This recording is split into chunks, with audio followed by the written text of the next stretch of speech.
What's up, everybody? This is MJ joining you live for another amazing topic that is not on the screen right now. What happened?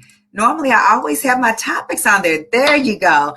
Today, we're going to be talking about how to make that leap from employment to self-employment and why it's not as hard as you might think.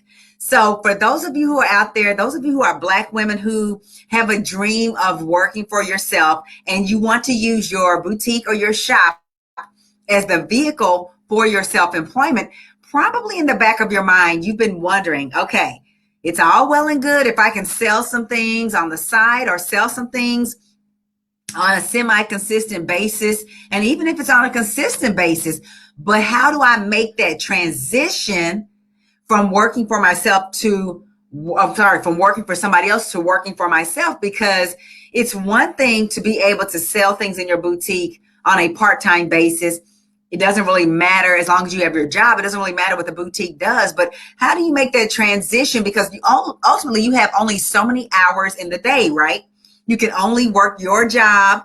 If you got a 40, 50-hour a week job, you can only work that, and then only so much extra time for your boutique, especially if you have a family, if you have a spouse or you're in a relationship, if you have responsibilities in your community, your church, maybe you're taking care of aging parents, you only have so much time in the day. And what you probably recognize is, yes, if I were able to quit my job and only spend these 40, 50 hours I'm spending on my job on my boutique, then yes, I could make a go of it. I could spend all of my best creative time making money in my business. However, you don't have an extra 50 hours a week to work on your shop while you are working your job. And that's often the dilemma, how to make that smooth transition, how to make sure that I don't jeopardize my family from a financial standpoint, how to make sure that I'm ready for entrepreneurship. Because believe it or not, and this is one thing that I teach my clients that I don't hear anybody else talking about. Everybody talks about the business, right?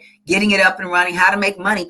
Nobody's talking about how to prepare people for entrepreneurship and the rigors of entrepreneurship and how to make sure that you can make the leap from working for somebody else to working for yourself as smooth as possible. It's not going to be perfect. It's not going to be mistake free, but you can minimize a lot of the mistakes that people make.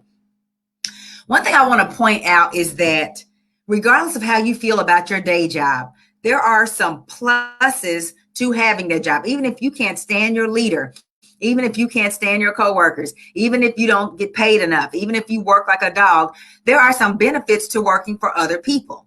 Working for other people from a business standpoint is lower risk, right? You're not the one taking on the responsibility of making a profit. You're just a cog in the wheel. You're a paper pusher in a lot of senses, or whatever it is that you do for your employer. That's low risk. You're not the one taking out the business loans and making the deals. And if there's a loss of profit, you're the one taking the hit. That's not you when you have a job, right? When you have a supervisor, you have a feedback loop. You have somebody telling you every year or every quarter, hey, this is how you're doing. This is what you need to improve. This is what we're proud of you about, whatever that looks like. If you have coworkers, when things are going on in your business, you kind of have that friend circle there at work, even if it's just one person that you can go to when things are going well, when things aren't going well at work. There are benefits to working for other people. But if you have the entrepreneurial itch, like so many people who are in my tribe who watch my content, there are the downsides to working for somebody else, and that's why you want to get away, such as being overworked and underpaid. I was talking to somebody recently who's working 50 hours a week, doing 3 people's jobs. She estimates that she's being shorted $80,000 a year because when they laid off people, they didn't get rid of that work. They put it on her plate, but they're keeping her title the same so they don't have to pay her more, right? Those games, right? Can't get promoted. You don't know if it's your skin color. You don't know if it's your gender. You don't know if it's just the good old boy network. Why you're not able to move ahead in your job. And there's that desire to have freedom of your time and your income, right? But there are benefits to working for other people. That's why most people have a job, right? Also, most people aren't crazy enough to want to jump out there on their own and start a business, but you are. So that's why you're here. So let's keep listening. So we've acknowledged that there are benefits to working for somebody else, right? And so when you think about stepping out on your own, that can be where the fear takes over and keeps you stuck because you realize that check, here's one of the other benefits. That check is going to come every week or every 2 weeks, however often you get paid, whether you do a great job or whether you do a mediocre job. As a former member in corporate America, I am well aware of the many years I spent doing just enough to keep from kittered, but not enough to really stand out. I was disengaged or whatever that is. That's a lot of people, right? And so you realize that if when you work for yourself, if you bring that same work ethic to your job, you're not going to, or to your business, excuse me, you're not going to do as well. You kind of know that instinctively, even if you've never owned a business before, or maybe you tried it and realized you don't have the ethic that you feel like you're going to need to be an entrepreneur. So some of these things can keep you stuck. But what we're going to talk about today is the areas that you need to look for in your life, in your business, so that you can make that transition from employment to self-employment as smooth as possible. It doesn't have to be as hard as you think. Now, is it going to be work? Yes, it is. There's nothing you can do to avoid the work. You can work smarter and not harder, but it's ultimately going to be work, when you do this for yourself. However, there are some things that people don't look at as far as preparing themselves to make that leap, which is why you end up with a side gig that you work year in and year out. And you're like, I've had my boutique for all these years and I'm still working a job. That's just a hobby. That's just a side gig. If you want to take it to the next level and actually be able to leave your job, but you don't want to jeopardize your kids, you don't want to jeopardize your household, keep listening, because we're going to be talking about what you need to be looking at. Now, the first thing you need to be looking at, of course, is obvious. It's the finances, right? It's not just about making a profit in your business. It's one thing to have a profit because you get in from your customers more money than what you pay out for what it is you sell. That makes sense. But most new businesses, I would say all new businesses, need reinvestment almost immediately. As soon as you make money in your business, if you want it to grow, you can't start living off of that money that you just made from the last sale you made. So that's where the challenge comes in of when can I quit? Because let's say you have, you buy $2,000 worth of inventory, whatever that is that you sell, or you create that much, $4,000 worth, but you can sell it. Did I say two? I said 2,000. $2,000 worth of inventory, but you can sell it for 4, 5, 6,000, right? So you make $3,000 or $4,000 in profit after expenses. But you can't just take that $3,000 or $4,000 and put it in your pocket, because how would you come up with the next batch of thing that you're going to sell, right? You have to reinvest, and not just reinvest the same amount that you did the first time, because now you're trying to grow. So you have to invest a little more than you did the first time. Otherwise, you're going to stay stagnant, right? That's where the challenge comes in. People see the money coming in, but they're like, I had to spend that money again to make more money. So how do I get to the place where I'm going to be able to quit my job? And that's where your planning comes in. That's where being honest about your finances, your personal finances, as well as your business finances comes in. That's where planning for those things that you benefit from while you're still an employee, planning for those things when you leave the job market. There are so many other benefits than what I just already named to working for somebody else. And sometimes it's the actual flex benefits, or what do they call them? The perks, what do they call that? Your health insurance, all that kind of stuff. When you leave and start working for yourself, obviously nobody's going to be providing that for you. You have to be aware of what all those costs are. And a lot of them you won't even think about unless you have somebody who's been there before you to tell you, hey, what about this? What about that? Did you think about this? Invariably, my clients don't think about certain aspects of what they're going to lose when they leave their job. Yeah, you're focusing on the hourly rate that might be less than what you deserve, but there's all that other stuff that goes into what you're paid that you will now need to replace. You have to look at those finances. You have to have savings in place. You have to have a plan for if things don't take off immediately, because guess what? Most businesses do not take off like a rocket ship day one. They don't. We love to hear about the seeming overnight successes of the people that have the big launches and they make $1 million the first day and all that. But the likelihood of that being you is low. And that's not saying that you don't believe in yourself. It's just talking about what real business is. Most business takes a minute. And in that time, while you're building it full time, You've left the job now, because you're not going to be able to build your business to the six-figure level necessarily in your boutique while you're still giving 50 hours a week to somebody else, because you only have so much time in the day, right? It's going to come a time when you've got to pull the safety net out from under you and go on your own. And you have to have a plan in place for that, money in place for that. Finances are a huge thing. Not only money for yourself to live on, but also to sustain the business, because the business's costs, even if it's an online boutique, is going to cost you something before it starts making a profit. And that's where most people get stuck, because they're like, oh, I'm selling these purses. I make $50 on one purse. But yeah, but how many of those would I have to sell? And how can I do it? And all that. That's what you got to look at. And you've got to plan for that.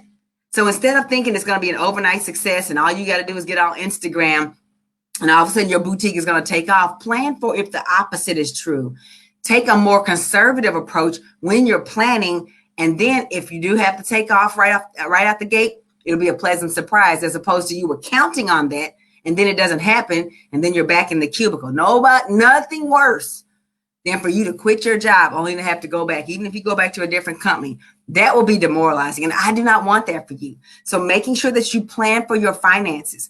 The second thing that you need to plan for is actually the second and third thing. They're kind of the same, but I'm going to talk about them separate, but they're probably going to end up together, is your ethic. We talked a moment ago about your work ethic and how you can be kind of mediocre at your job and you know how to skate by and still get your check every week or two. You know, we're not going to debate the whether that's a good thing or a bad thing, but the bottom line is you will be so surprised how much of how you behave in the job will transfer over to your business. Not only how you behave, but how you would treat people who work for you. Because if you're trying to get to the 6 or 7 figure level, people are going to have to work for you. And if you don't have the right ethic, and the third thing is the mentality in place, you will end up recreating in your business the very things about your job that you're trying to get away from, because you're not prepared for anything else. All you know about business, you've learned from the people you've worked from or worked for. And so if you don't prepare and build up your work ethic in a different type of way and change your mentality towards how business should be run and how employees should be treated and how culture in a company should be developed, you'll end up with a miniature version of every place that you've worked that you hate, because your only perspective on business, your only perspective on human resources, your only perspective on business finances and how you treat people and how you share with your employees and how you show up every day and how you work through the day and all of that, everything you know about that comes from the workspace. So a lot of people, the reason I'm saying this, a lot of people come to me and they're like, oh yeah, I can't stand the way my boss does this or that. When I get to my company, I want to do something different. And they just think that automatically, because they dislike the work environment they're in right now, that they will automatically do something different. And what I know to be a fact is if you don't prepare to do something different as an entrepreneur, as a CEO of your retail company, you will do the same things. You will do the same things, the same hiring practices that you hated. You're going to find yourself doing the same thing. The same ways that you pay, that you're being underpaid, you'll end up doing the same thing to your employees, because your ethic is shaped by that job world, because that's all you know. You have to recreate yourself when you become, not be when you become a CEO, before you become a CEO, so that you can shape the culture of your company from day one, so that you can ensure that you do not end up with a job that you own, or even worse, a job that owns you, but it's your company, right? And it's another environment that you hate. I'll give you an example. We are taught in the work world that you exchange time for money, right? You work this many hours for me, I give you this much money per hour, this is how much you make. And a lot of times, and you may, you can either comment below or you can just say ouch to yourself. How many times are you doing work that you're not being paid for?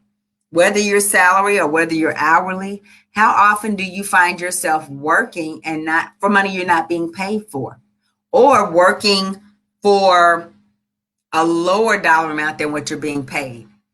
Those types of mentalities can transfer over into business. And so you can tell yourself, the more hours I work, the more money I'm going to make, as opposed to shifting to getting outcomes and results, regardless of how little time it takes or how much time it takes, or finding ways to limit how much time you work.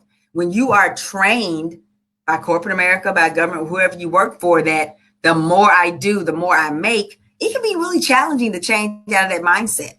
As a CEO, CEOs don't work by the hour. They really work for outcomes in their company. And some of them do work long hours, but they're not paid because they work long hours. They're paid because they get the results. And sometimes it takes them long hours. Those types of mentality shifts and work ethic shifts are critical if you want to create the freedom and the lifestyle that you want in your boutique. It would be a shame to leave the so-called comfort and security of a job to create a company that ends up being the same thing as your job without the comfort and security, because now you got everything on the line. You're risking everything. You're spending all the money. You're taking all the hits financially. So we've talked about finances. We've talked about ethic. We've talked about your mentality and how you work and how you look at the ways that you earn your money. And then the last one we're going to talk about, and this is a big one. This is probably, if I had to say I missed anything about working in corporate America, it would be the network from being there, right? Your coworkers, your colleagues, even your leaders, even the people that were under you, if you were a leader.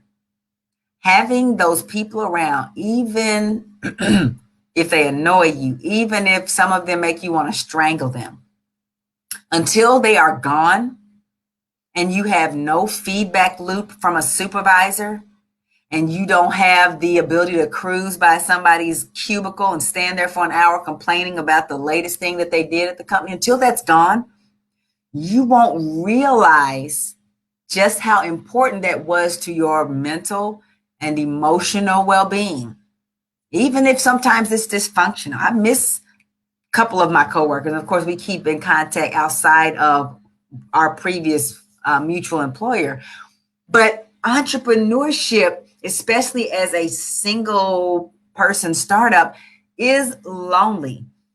There have been so many times that I'm so grateful for the network I have of my colleagues in the coaching world, because there have been so many times when I've been frustrated and upset about something in my business, and I literally did not have anybody to turn to, because my family doesn't understand. They don't run the type of business that I run. My friends, they don't do that either.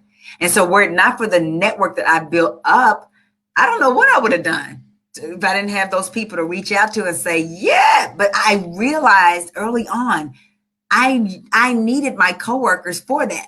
Because before, when I was frustrated, I'd go right on IM, or I'd go by somebody's cubicle, I'd do something else, send somebody an email, or go to lunch with them and fix it that way. Do not underestimate how important your network is that you automatically have in the workplace, but you won't have that as an entrepreneur unless you create it, right? You can have it, but you've got to create it. You've got to cultivate it. You're not going to be trapped together in one place, forced kind of to be in community. You won't have that as an entrepreneur. It's lonely, and it's not for everybody. Not everybody can deal with not having somebody standing over your shoulder telling you what to do. You think you can deal with it. You think you'll be able to be self-motivated and all that, but you'll be very surprised how, if you're not prepared to make this leap smoothly, how you can get out there and be like, oh, there's nobody telling me what to do. What do I do? And a lot of new entrepreneurs flounder. The bottom line of what I'm saying today is that there's more to being successful as a self-employed person and making that leap smoothly. There's more to it than selling more stuff.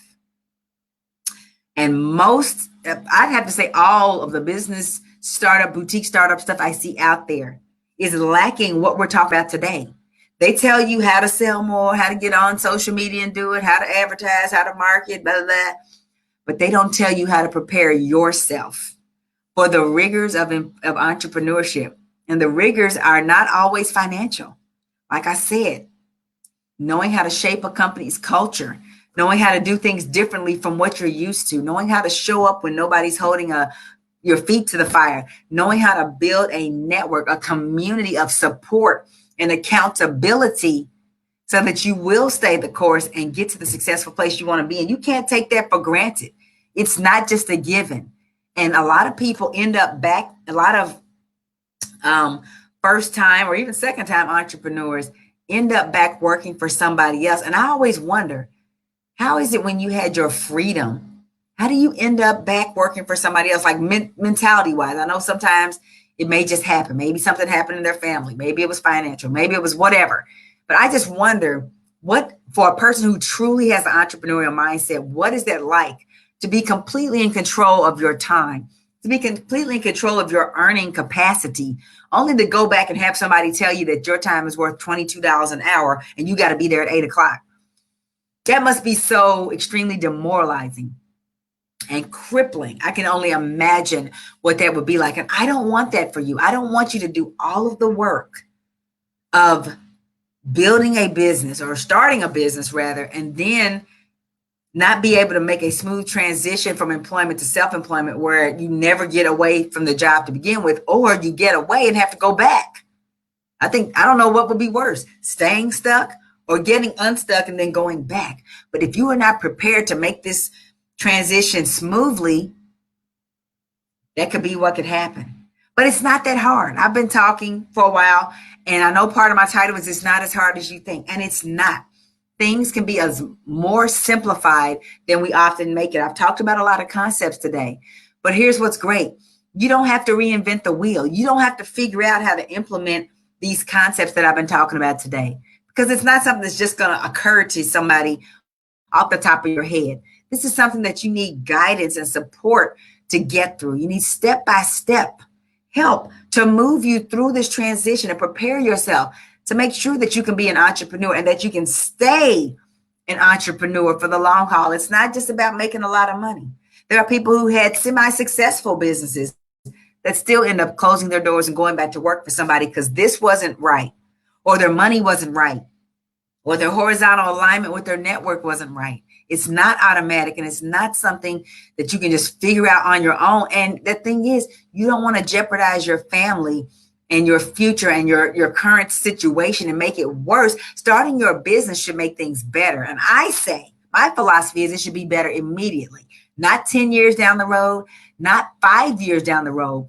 When you start your business and you do it the right way, you should immediately experience the benefits of doing your business and being out on your own. And if you need help setting your business up for success so that in 2021, you can start experiencing the benefits of being on your own, or even if you are still working your regular job while you're building your business, feeling the freedom as it becomes a reality and feeling it wash over you. And you want help doing it the right way so you don't have that in and out revolving door effect. I get some success and then it falls back. I have some experience, I fall back. I get to quit my job, then I have to go back and get a job again. If you don't want to be on that merry-go-round and you want to create success that lasts, but you need help and you realize that now is the time for you to claim your success, then I invite you to reach out and book your free breakthrough interview with me at melaniehunter.com/chat. We will get on the phone and we're going to talk about what are the things that worry you about making your transition from employment to self-employment. What are the things that concern you? What are you worried about? Money? Are you worried about whether you really have what it takes to be a successful self-employed person? Be honest. And then we're going to look at what is it that you want? If I could give you the keys to the kingdom or a magic wand, what would that look like? What do you need to be successful? And then we're going to map out a roadmap to get you there as soon and as profitably as possible. There's no reason to wait. Now is the time for you to claim your success, but it starts with a decision. Because we can talk about this all the time. We can talk about this. I'm out here 2-3 times a week talking about entrepreneurship, but talking about it is not putting success and wealth and freedom in your pockets and in your life.